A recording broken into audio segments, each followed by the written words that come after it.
जय हिंद दोस्तों। सहारा से जुड़े कई मुद्दे हैं जिस पर हम लोग इस वीडियो में बात करेंगे, चर्चा करेंगे, वायरल खबरों का एनालिसिस करेंगे और सहारा अपने एजेंट के साथ कैसा व्यवहार अब करने लगा है इसके बारे में बात करेंगे। जो सहारा के लिए आज भी डिफेंड का काम करते हैं सोशल मीडिया पर आकर के, उनके लिए एक प्रकार से एक वॉल का काम करते हैं वो, और उनके लिए अब भी सहारा के मैनेजमेंट टीम के जितने भी अधिकारी हैं उनके लिए वही भगवान है। तो ऐसे लोगों के आंखों के पर्दे अगर अब भी नहीं खुलेंगे इस वीडियो के बाद भी, तो वो इसका मतलब यही है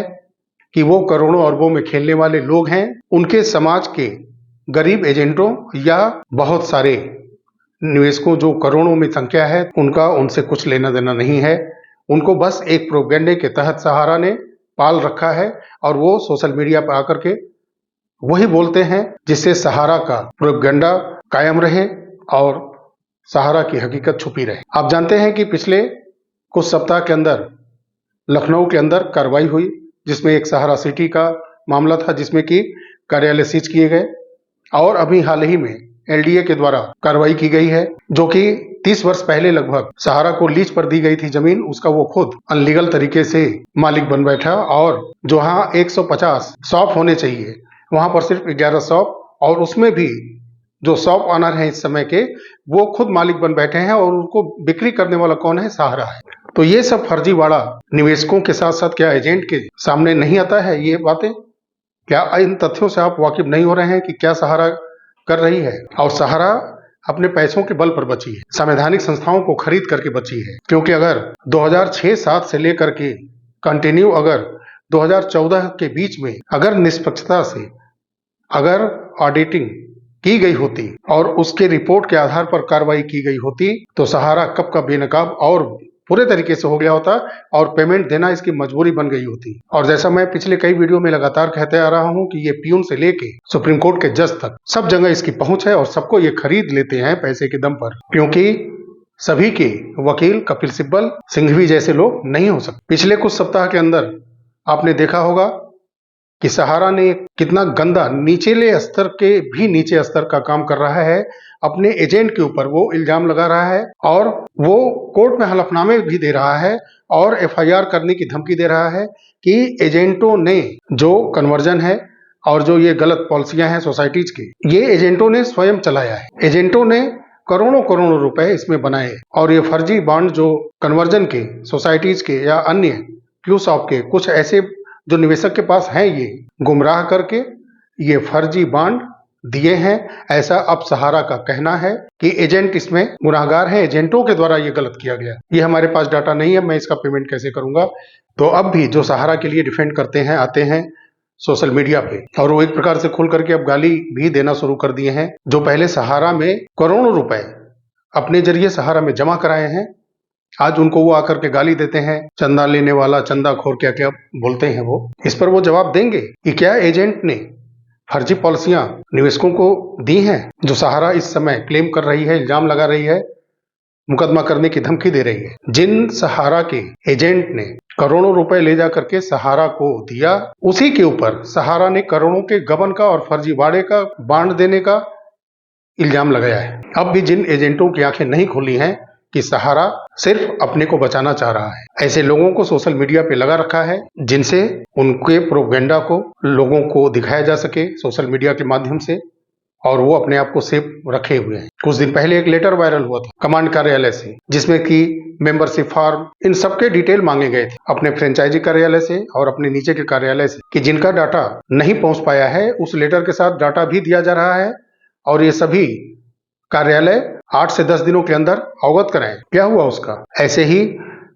लोग जो सहारा के पैसों पर आज भी पल रहे हैं, बढ़ रहे हैं, तरक्की कर रहे हैं, अब भी आगे अपने परिवार को देश विदेश में घुमा रहे हैं, 2-2 देशों की नागरिकता ले रखी है, ऐसे लोग अब भी डिफेंड कर रहे हैं सहारा को। और ऐसे ही लोग ऐसे लेटर वायरल कर रहे हैं जो कि निवेशकों को गुमराह करने का, निवेशकों को अपनी तरफ मोड़ने का, कि सहारा सही है। मध्यस्थता जो मीडिएशन हुई है और जो वर्सोवा भूमि का ज्वाइंट वेंचर डेवलपमेंट का प्लान सहारा लेकर के गई थी, प्रपोजल रखी थी सुप्रीम कोर्ट के सामने, ये कैसा खिचड़ी है कि सहारा ग्रुप ऑफ कंपनीज का वहां नाम आ जाता है, जबकि पूरे सहारा के लोग, मीडिया के लोग, सारे लोग जानते हैं कि केस नंबर 412 ये सहारा रियल एस्टेट और सहारा हाउसिंग इन्वेस्टमेंट कॉरपोरेशन लिमिटेड के साथ चला है, और कि जो शुरू होता है सहारा रियल एस्टेट और सेबी के साथ, खत्म होता है वो सहारा इंडिया कॉमर्शियल कॉरपोरेशन लिमिटेड के पास में जाकर के। वहां पर जाकर के सुप्रीम कोर्ट के अंदर 12 के जो फाइनल जजमेंट आए हैं फरवरी 2025 के, जो डिफेंड करते हैं सहारा को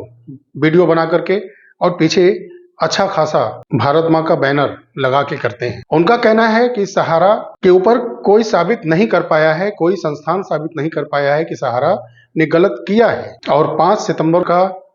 आप आदेश देखिए और पढ़िएगा, क्योंकि 31/8/2012, दिसंबर 2012 और फिर 19/6/2015 इन 3 आदेशों की कॉपी को चैलेंज किया गया था, और उस पर 3, 4 और 5 सितंबर 2024 को सुनवाई हुई थी। उसमें जो आदेश आया था, जो कि पहले के जो आदेश थे उस पर पुनर्विचार और उसको खारिज करने का जो एक अनुरोध सुप्रीम कोर्ट के सामने रखा गया था, उसको ही खारिज कर दिया सुप्रीम कोर्ट ने 3, 4 और 5 सितंबर के सुनवाई में 2024 की। और उसमें कोर्ट ने स्पष्ट कहा था कि उस समय 8/1/2013 को कोर्ट का आदेश हुआ था, और जो पुनर्विचार या कुछ ऐसी याचिकाएं थी उसको उसी समय खारिज कर दी गई थी, क्योंकि आपने यानी सहारा ने गलत किया था, और जिसके परिप्रेक्ष्य में 25,000 करोड़ रुपए सहारा से भी खाते में जमा करना था, जिससे कि सहारा रियल एस्टेट और सहारा हाउसिंग का भुगतान करना था। और बहुत ही महत्वपूर्ण इसमें है कई चीजें जिस पर मैं चर्चा कर रहा हूं इसमें। ये पहला चर्चा यही है कि जो सहारा का डिफेंड करते हैं आकर के सोशल मीडिया के ऊपर, और कहते हैं कि सहारा को कोई गुनाहगार नहीं माना है, किसी कोर्ट ने नहीं कहा है कि हाँ सहारा ने गलत किया है। तो पहले 15% ब्याज के साथ सहारा रियल एस्टेट और हाउसिंग का जो भुगतान करने का आदेश सुप्रीम कोर्ट ने जारी किया था, क्यों किया था, क्या गलती पकड़ी गई थी, उसका जवाब देंगे ये जो सहारा के डिफेंड का काम करते हैं। उसके बाद क्या आपने भरोसा खोया था जनता से और सुप्रीम कोर्ट के सामने कि आप पर भरोसा भी नहीं किया गया, फिर वो पैसा आपकी नादानियों और गलतियों की वजह से सेबी के खाते में जमा करके वहां से पैसा निवेशकों को देने के लिए कहा गया, और वो भी 15% ब्याज के साथ। क्या आपकी गलतियां उजागर नहीं होती? उसके बाद जब 2011 में OFCD जब ये एक्ट आता है, तो सहारा के जो डिफेंडर है उनका कहना है कि 2011 में जब ये कानून आया तो फिर 2001 से इसको क्यों लागू किया गया। तो मैं ये कहना चाहूंगा, यहां उदाहरण मैं ये दूंगा कि कोई भी मर्डरर हो या कोई भी अपराधी हो, गुनाहगार हो, बहुत सी ऐसी फाइलें होती हैं जो पुलिस छानबीन करती है, कुछ वहां पैसे का लेन देन हो जाता है, उसके वजह से उस केस को बंद कर दिया जाता है, या सबूतों के अभाव में भी कभी केस कुछ बंद हो जाया करते हैं। लेकिन आपने देखा होगा कि बहुत ऐसी केस की फाइलें हैं जो कई वर्षों के बाद फिर से ओपन होती हैं, फिर से खोली जाती हैं, और फिर से निष्पक्ष जांच होने पर कई तथ्य खुल करके आते हैं। वहां अपराधियों को, भ्रष्टाचारियों को, गुनाहगारों को सजा भी मिलती है। तो ये तर्क देना कि 2011 में आया हुआ एक्ट OFCD के मामले में 2001 से क्यों लागू किया गया, समस्या ये है कि सबसे बड़ी कि ये जो सहारा के डिफेंड करने वाले हैं ये भूल गए कि वो ये मान बैठे हैं कि OFCD जो कानून आया उसका उल्लंघन उन्होंने 2001 से ही करना शुरू कर दिया था। ये तो मान लिया उन्होंने, यानी कि ऐसा कोई कानून वो नहीं चाहते थे कि जिसमें OFCD जैसा जो वो करते आ रहे थे पहले से उसको उजागर कर सके। यानी कि जो इनका एक व्यवस्था बना था, पुराने निवेशकों का पैसा अगर मैच्योर हो रहा है तो नए निवेशकों का पैसा लेना और पुराने निवेशकों को मैच्योर हो चुके खातों का पैसा देना, और उसके बाद अगर मैच्योरिटी हो रही है खाता धारकों की तो फिर नए निवेशकों का पैसा लेना, और फिर पुराने जो मैच्योर हो चुके खाते हैं जिनके पैसों को लेकर के पुराने खाता धारकों का पैसा दिया गया, फिर उनको नए खाता धारकों का पैसा देना। ये पोंजी स्कीम है जो ऑब्सोल्यूट फुली कन्वर्टेबल डिवेंचर का जो आया था एक्ट, ये सब उस दायरे में आता है, और ये एक आर्थिक अपराध है। आप ऐसा नहीं कर सकते, क्योंकि जमाकर्ताओं का पैसा लेना और अपने मनचाहे ढंग से अपनी महत्वाकांक्षा को पूरी करने के लिए या खुद के फायदे के लिए आप कहीं इन्वेस्ट नहीं कर सकते बिना संस्थाओं को अवगत कराए। यही किया आपने। इसीलिए जब आपके जमा पर सुप्रीम कोर्ट की तरफ से, आरबीआई की तरफ से रोक लगा और रियल एस्टेट और हाउसिंग का पैसा जमाकर्ताओं को रिटर्न करने का विथ 15% इंटरेस्ट के साथ, तब आपकी पोल पट्टी खुल गई। क्योंकि जमा करने पर रोक लगा, उस समय प्रिंट मीडिया में ये काफी तेजी से आया सामने, जिसकी वजह से लोगों ने जमा करना बहुत कम कर दिया। फिर आप फंसते चले गए और आपका जो महत्वाकांक्षी योजनाएं थी, प्रोजेक्ट थे, मनमाना ढंग से, गैर कानूनी तरीके से, चाहे वो वर्सोवा की भूमि हो, चाहे वो एमबी वैली हो, चाहे वो सहारा इंडिया कमर्शियल कॉरपोरेशन लिमिटेड का पैसा रियल एस्टेट और हाउसिंग में कन्वर्जन करना और इन सब पैसों को इकट्ठा करके फिर उस आपका पैसा लेते हुए, कन्वर्जन करते हुए सोसाइटीज में चले जाना, सोसाइटी में सारे पैसों को शिफ्ट करना, फिर वहां से अपने महत्वाकांक्षी योजना प्रोजेक्ट में उठा करके एमबी वैली में लगा देना, ये सब आपने किया है और इसको सुप्रीम कोर्ट ने माना है। और 5 सितंबर के आदेश में ये स्पष्ट कोर्ट ने कहा है। तो जो सहारा को डिफेंड करते हैं और कहते हैं कि नहीं, किसी ने हमको गुनाहगार नहीं माना है, अगर माना नहीं तो 15% ब्याज के साथ सारे जमाकर्ताओं का भुगतान करने का आदेश क्यों दिया। और 5 सितंबर का जो आदेश है 2024 का, उसको आप जब पढ़ेंगे तो उसमें स्पष्ट कोर्ट ने कहा है कि 5/12/2012 को जो आदेश सुप्रीम कोर्ट के ही द्वारा दिया गया था, उसमें गहनता से विस्तार के साथ इसकी जांच की गई थी, इसलिए उस पर कोई पुनर्विचार नहीं होगी। कंटेम्प्ट ऑफ कोर्ट का जो केस है वो खारिज नहीं होगा और आपको 25,000 करोड़ रुपए का शेष रकम जमा करना होगा। तब उसके बाद हार मान के आपने वर्सोवा भूमि का ज्वाइंट वेंचर डेवलपमेंट का प्लान लेकर के सुप्रीम कोर्ट के सामने गए थे और वहां पर आपके सामने वलोर और ओबेराय, ये 2 कंपनी आई थी, 1,000 करोड़ रुपए की डीडी कोर्ट के अंदर जमा करना था। लेकिन एक जो खिचड़ी है इस आदेश में भी, 5 तारीख को आदेश होता है, तो वो जो होता है आदेश वर्सोवा भूमि का सहारा रियल एस्टेट और सहारा हाउसिंग इन्वेस्टमेंट कॉर्पोरेशन लिमिटेड के साथ। लेकिन जब ये केस आगे बढ़ता है और जो नेक्स्ट हियरिंग होती है इसकी 8/1/2025 को, उसमें जो ऑर्डर आता है उसमें भी सहारा रियल एस्टेट और सहारा हाउसिंग का ही जिक्र होता है। उसमें वलोर के भी आईए का खुलासा होता है कि वो सहारा के साथ एक ज्वाइंट वेंचर डेवलपमेंट का काम वर्सोवा लैंड पर करना चाहती है। और जो दूसरा आईए था 25/34/70, जिसमें मॉडिफिकेशन ऑफ कोर्ट ऑर्डर का रिक्वेस्ट किया गया था और उसी में मीडिएशन की बात की गई थी, क्योंकि उसमें सहारा की तरफ से कहा गया था कि जो थर्ड पार्टी कंपनीज हैं जो कि वहां पर ज्वाइंट वेंचर डेवलपमेंट करना चाहती हैं सहारा के साथ मिलकर के, उसके लिए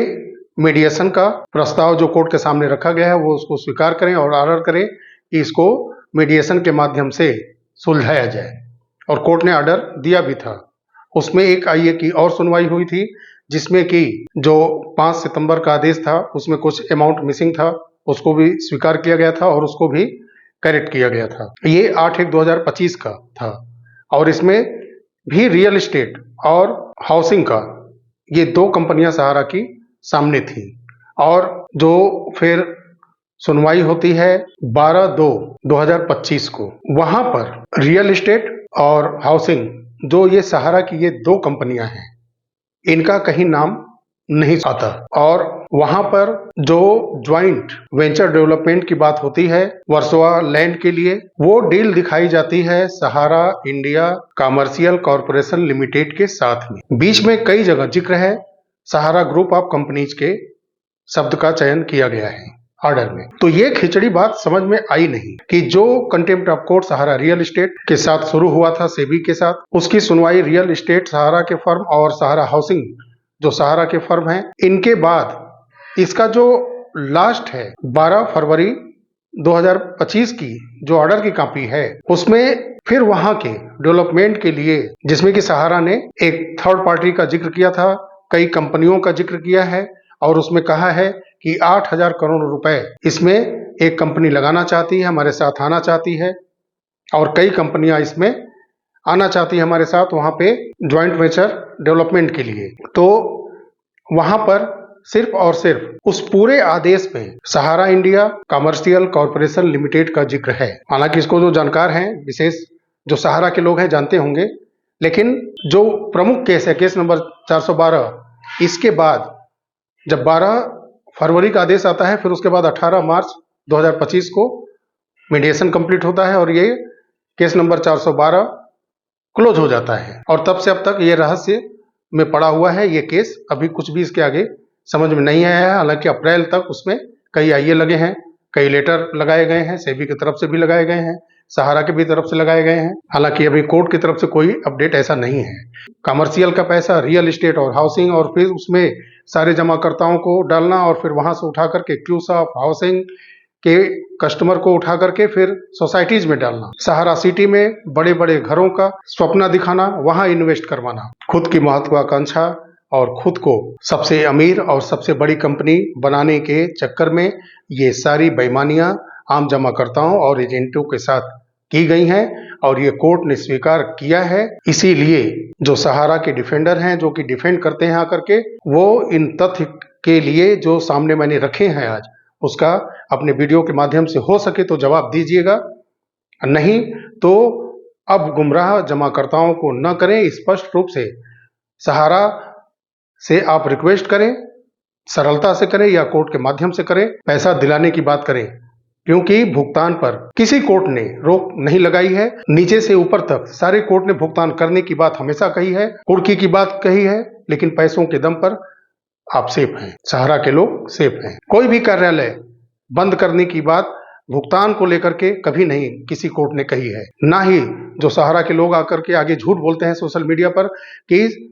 कोर्ट से ऑर्डर होगा तुरंत भुगतान शुरू होगा। कोर्ट को आप क्यों कोस रहे हैं, क्यों झूठ गुमराह कर रहे हैं, झूठ बोल करके अपने निवेशकों को कि कोर्ट का ऑर्डर, कोर्ट तो भुगतान करने का आदेश 2012 से लगातार आपको दे रहा है। अगर आपने भुगतान किया होता तो ये बात इतना आगे बढ़ती ही नहीं, क्योंकि कोई भी कोर्ट ना आपके कार्यालय को बंद करने के लिए आदेश दिया था, ना ही आपको पूर्ण रूप से आपके ऊपर एम्बार्गो लगा था, और ना ही आपको भुगतान करने पर कभी रोक लगी थी। क्योंकि बक्सर कंज्यूमर कोर्ट आदेश देता है भुगतान करने के लिए, वहां भुगतान आपने नहीं किया, सिद्धार्थनगर केस में भुगतान नहीं किया, आप हाजिर नहीं हुए वहां पर सहारा के लोग, और सुप्रीम कोर्ट रियल एस्टेट और हाउसिंग का वो तो बहु प्रचलित केस है, सभी लोग जानते हैं कि भुगतान हमेशा लोअर कोर्ट से लेके अपर कोर्ट सुप्रीम कोर्ट तक सभी लोगों ने आदेश दिया है भुगतान करने का, चाहे वो कार्यालय से करिए, चाहे आप सीधे खाते में भेजिए। वीडियो को शेयर अवश्य करिएगा, चैनल को सब्सक्राइब करिए, बेल आइकन को प्रेस करिए, ताकि आने वाली सूचनाएं आपको वीडियो के माध्यम से ये मिलती रहें। मिलते हैं अगले वीडियो में, तब तक के लिए नमस्कार, जय हिंद, जय भारत, वंदे मातरम।